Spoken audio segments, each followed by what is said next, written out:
Nous sommes le 1er août 2022. Mesdames et messieurs, bienvenue dans cette édition d'information de 19h de Niata TV. Et voici les titres. Le gouvernement du Mali a condamné les propos haineux et diffamatoires du président Macron lors d'une tournée en Guinée-Bissau. On fera le point dans cette édition.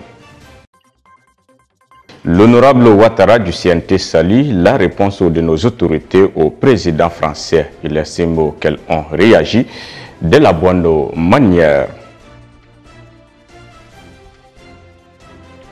Élection législative au Sénégal, le camp présidentiel revendique la victoire, mais l'opposition conteste.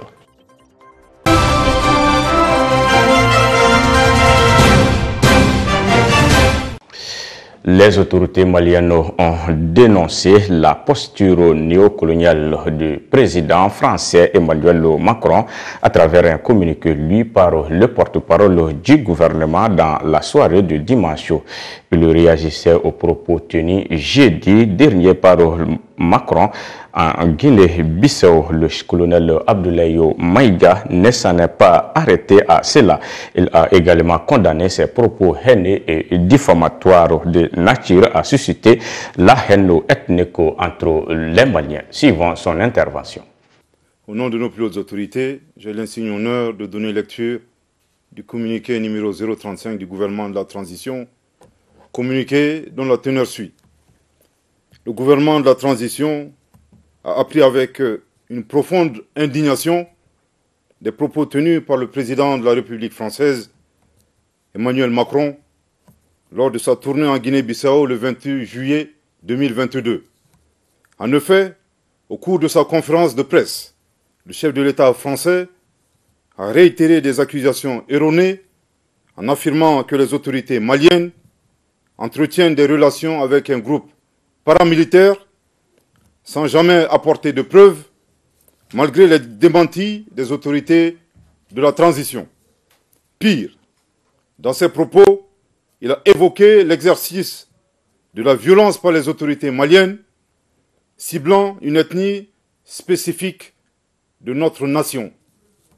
Le gouvernement de la transition condamne avec la dernière rigueur ces propos haineux, diffamatoires du président français et prend à témoin l'opinion nationale et internationale sur ces accusations graves qui sont de nature à susciter la haine ethnique et à porter atteinte au vivre ensemble, à la cohésion ainsi qu'à l'harmonie entre les Maliens.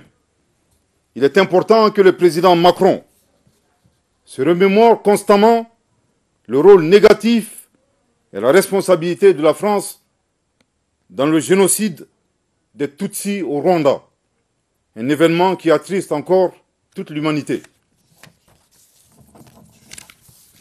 À ce sujet, et de manière prémonitoire, après avoir décelé le dessein des autorités françaises d'entretenir la haine ethnique au Mali, le gouvernement de la transition a demandé d'une part à l'ambassadeur de France de quitter le territoire malien et d'autre part a suspendu les médias France 24 et Radio France Internationale, se comportant comme la radio des 1000 collines en République du Mali. Aussi, ces propos subversifs du président français donnent raison au gouvernement de la transition, qui, à juste titre, a mis fin à la coopération en matière de défense avec la France pour ses résultats insatisfaisants dans la lutte contre le terrorisme au Mali. En outre, la France, qui a toujours œuvré à la division et à la partition de notre pays, est mal placée pour donner des leçons au Mali. Le gouvernement de la transition exige du président Macron d'abandonner définitivement sa posture néocoloniale, paternaliste et condescendante pour comprendre que nul ne peut aimer le Mali mieux que les Maliens eux-mêmes. Je répète, le gouvernement de la transition exige du président Macron d'abandonner définitivement sa posture néocoloniale, paternaliste et condescendante pour comprendre que nul ne peut aimer le Mali mieux que les Maliens eux-mêmes. Je répète pour une dernière fois, Le gouvernement de la transition exige du président Macron d'abandonner définitivement sa posture néocoloniale, paternaliste et condescendante pour comprendre que nul ne peut aimer le Mali mieux que les Maliens eux-mêmes. Le gouvernement de la transition rappelle que le Mali, foyer des grands empires en Afrique de l'Ouest, berceau d'une civilisation multiséculaire et pays de tolérance, repose sur sa diversité ethno-culturelle, la bonne cohésion sociale entre toutes les ethnies et les communautés qui le composent. Force est de reconnaître que ces dernières années, le tissu social a été dégradé à cause des conflits communautaires qui sont instrumentalisés par des groupes terroristes et leurs sponsors étatiques étrangers. Le gouvernement de la transition rappelle que le renforcement de la cohésion sociale demeure l'un de ses objectifs prioritaires non négociables et ne ménagera aucun effort pour réussir cette mission. Il convient enfin de rappeler avec force que nos vaillantes forces de défense et de sécurité, qui sont multiethniques, professionnelles, républicaines et résolument engagées, demeurent un rempart solide pour la défense de la patrie, la préservation et la protection de l'ensemble de nos concitoyens dans leur diversité ethnique et religieuse. Que Dieu bénisse le Mali et protège les Maliens. Fait à Bamako le 31 juillet 2022. Merci de votre très aimable attention. La réplique du gouvernement au propos du président Macron a été faite de la bonne manière selon l'honorable Fousséni Ouattara du CNT. En effet, lors de sa tournée en Afrique de l'Ouest et du Centre, il a traité les autorités maliennes d'ethnocide. Des accusations graves selon les autorités qui ont ces propos diffamatoires tout en lui demandant de se défaire de sa posture néocoloniale, paternaliste et condescendante pour comprendre que nul ne peut aimer le Mali mieux que les Maliens. À propos, écoutons les éclaircissements de l'honorable Fousséni Ouattara.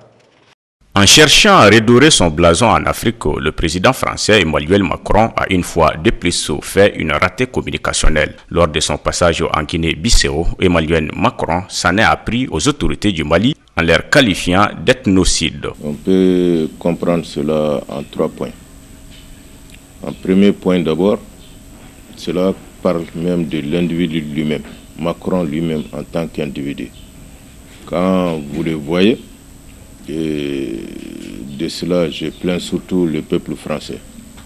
Parce que connaissant un peu l'histoire de la France, et le dernier président français, on peut citer de grands hommes parmi eux, tels que Jacques Chirac, de grands intellectuels, et qu'aujourd'hui, à la tête de l'État français, on voit un enfant immature, quelqu'un qui manque d'immaturité et qui encore a bénéficié de la confiance. Je ne dirais pas du peuple français, parce qu'on a vu les élections, on a vu qu'il n'y a pas eu un afflux tant que tel. Donc, un premier point, il s'agit de l'individu lui-même. Parce que quelqu'un qui ne sait pas qui il est, qui ne se respecte pas, qui manque d'immaturité, est capable de tout. L'honorable Ouattara a invité Macron à comprendre que l'ethnie à laquelle il fait allusion est une ethnie mixte qui se bat pour l'honneur, la dignité et la souveraineté du Mali. Ce que Macron oublie est qu'au Mali ici, comme il a nommé précisément les Peuls, moi, ma mère est Peul. Le président qu'on a aujourd'hui, le président de la transition, sa femme est Peul. Ce qui lutte aujourd'hui, que je salue nos braves soldats, les FAMA, l'armée de terre, le chef d'état-major de l'armée de terre, le général de brigade que je salue ici, Félix Diallo, il est qui? C'est un Peul. Le régiment des commandos parachutistes, qui fait un travail excellent, est commandé par qui? Par le colonel Moustapha Sangari, c'est un Peul. Je peux en citer beaucoup. Notre gendarmerie nationale est commandée aujourd'hui par un Peul, Sambou, le général de brigade Sambou Menkoro Djakte. Donc comment on peut dire que ce sont ces gens-là qui sont en train de tuer des Peuls? Au Mali, on ne tue pas des Peuls. On tue des terroristes, des gens armés. Dr Fousseyni Ouattara trouve le communiqué du gouvernement malien bien élaboré parce que c'est un communiqué qui va à la droite aux lignes des aspirations du peuple. En écoutant ce communiqué hier soir, je suis sûr que tous les Maliens ont bien dormi. Parce que c'était la réponse qu'il fallait donner à la sortie d'un homme qui ne se respecte pas du tout en tant que chef de l'État français. Et la réponse a été plus qu'à la hauteur. Je salue ici le ministre porte-parole du gouvernement, le docteur colonel Maïga. Parce que c'est un homme comme on l'a vu. S'il parvient à faire de tels communiqués et à les lire, on doit cela à qui? On doit cela aujourd'hui au président qu'on a en tête. C'est-à-dire que le président Assimi, comme je l'ai dit, il n'y a pas longtemps, si quelqu'un s'avérait tenir de tels discours, cela n'allait jamais passer sur les antennes de l'ORTM. On a vu le cas de notre ambassadeur en France, Djimé Diallo. Comment il a été relevé. Malheureusement pour lui, ce n'était pas Assimi qui était en ce moment au pouvoir. Aujourd'hui, nous voyons qu'on a un président qui sait s'assumer, qui sait défendre la souveraineté du Mali. Et c'est ça qui donne le courage à nos ministres. Même le Premier ministre, on a vu, s'il est aussi intrépide. Avant ça, il a été ministre plusieurs fois. Bien sûr, c'est un homme courageux. Il a toujours parlé franc. Mais les propos qu'il tient aujourd'hui, s'il les tient, c'est parce qu'il y a un homme derrière lui. C'est le président de la transition. Donc c'est un bon patriote. Et nous devrons tous, après de tels communiqués encore, resserrer les rangs derrière notre président. Et nous saluons vraiment le style et la façon dont le porte-parole du gouvernement a fait ce communiqué.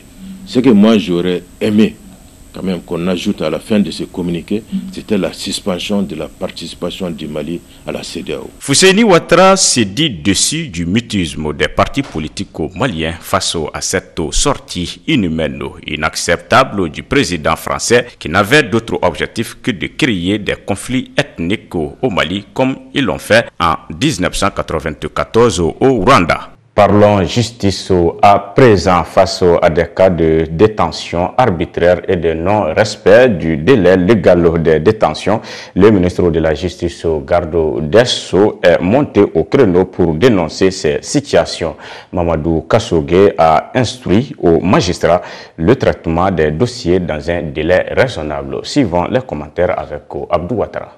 Selon le ministre de la Justice et des Droits de l'Homme, garde des Sceaux, Mamadou Kassogué, les visites des établissements pénitentiaires et de l'éducation surveillés par les magistrats habilités sont de plus en plus rares. Des cas de détention arbitraire et de non-respect du délai légal de détention sont signalés. Ces situations constituent à la fois une contrainte majeure pour le respect des droits de l'homme et une bonne distribution du service public de la justice. Elles ne favorisent pas non plus la diligence dans le traitement des dossiers et empêchent une meilleure maîtrise de la situation carcérale des personnes privées de liberté. C'est ainsi qu'il a rappelé les dispositions du Code des procédures pénales. Ces dispositions habilitent le procureur général à visiter les maisons d'arrêt pour s'assurer de l'application de la loi pénale et, par conséquent, des conditions de détention, a-t-il rappelé. À ce dire, ces devoirs de contrôle avaient fait l'objet de rappels à travers une note circulaire du 25 juin 2021 relative aux bonnes pratiques à l'usage du parquet. Il a rappelé l'article 129 du Code de procédure pénale qui stipule que, en l'absence de l'ordonnance de maintien en détention, le régisseur de la maison d'arrêt en avise le juge d'instruction et conduit l'inculpé devant le procureur de la République qui requiert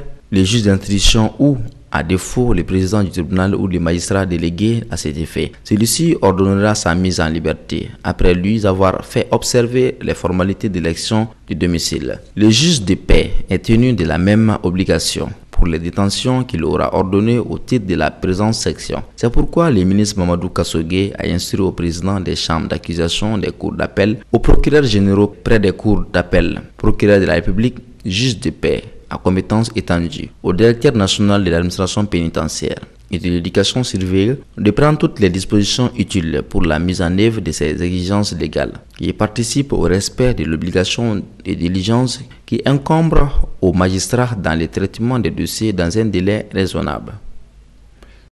Le ministre des Mines, de l'Énergie et de l'Eau, Lamine Seydou Traoré, informe l'opinion nationale de la suspension des activités d'orpaillage sur l'ensemble du territoire national jusqu'au 30 septembre prochain à cause de la saison des pluies.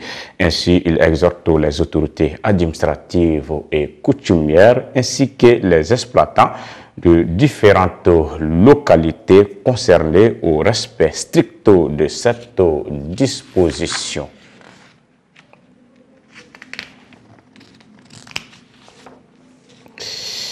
Un incendie s'est déclenché ce samedi 30 juillet dans l'après-midi à Bako-Djikouroni, causant la mort de 3 individus, des blessés et des dégâts importants. Il est survenu lors des travaux routiers sur ce axe.